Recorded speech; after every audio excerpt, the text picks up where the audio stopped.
The chill of the pre-dawn hour clung to sisters Agnes and Marguerite as they slipped into the silent nave of St. Thaddeus. Their breath plumed in the air, the only movement in the vast, dark space. For them, this was the holiest of hours, a time when the veil between the earthly and the divine felt thinnest. They knelt before the simple oak altar, their voices a low, harmonious drone as they chanted the psalms. The familiar Latin words were a comfort, a shield against the world's darkness. But this morning, the darkness was inside. It was Agnes who saw it first. A flicker at the edge of her vision. On the pristine white linen of the altar, a black spot bloomed. It was no larger than a coin at first, like spilled ink, but it grew, spreading tendrils that pulsed with a faint, oily sheen. The chanting faltered. Marguerite followed her gaze, her hand flying to her mouth. The stain deepened, and a low hum began to vibrate through the pews, a sound that was felt more than heard. It was the antithesis of their prayer. Then, the world broke.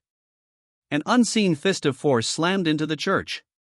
The stone walls didn't just crack, they seemed to exhale centuries of dust as mortar turned to powder. Stained glass windows, depicting saints and angels, exploded inward, but the shards froze mid-air, glittering like malevolent stars.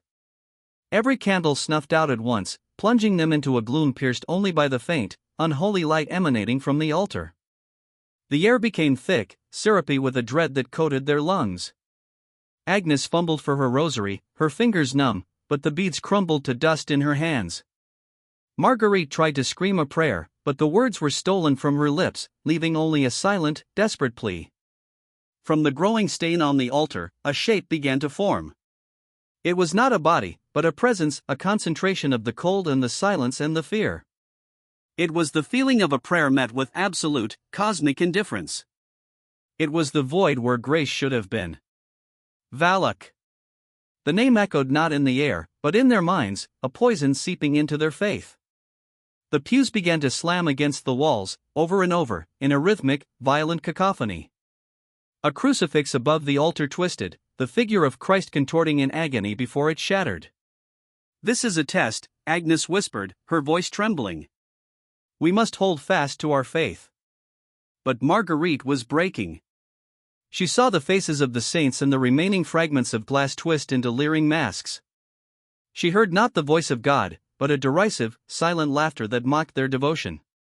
Their prayers were not being heard, they were being consumed. The entity focused on Marguerite.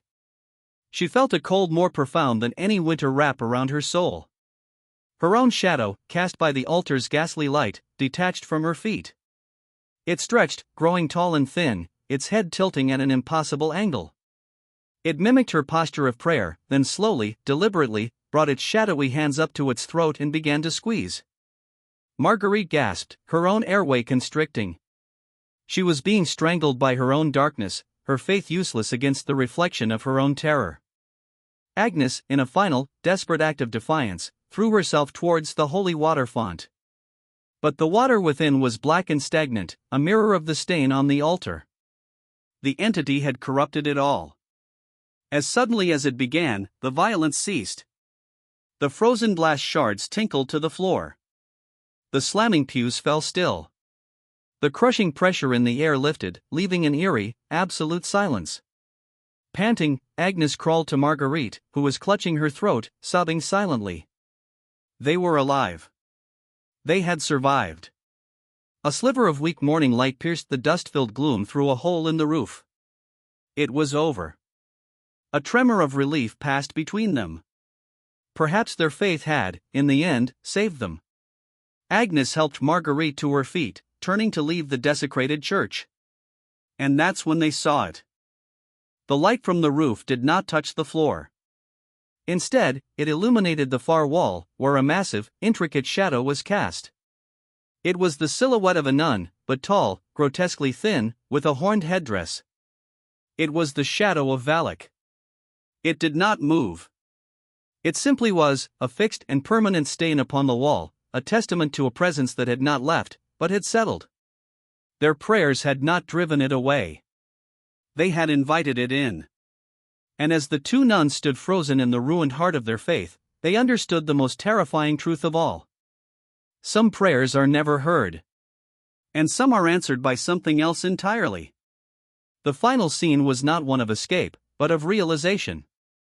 They were not survivors, they were the new custodians of the horror. The church was gone, but the entity remained, and they were trapped within its inescapable presence, forever.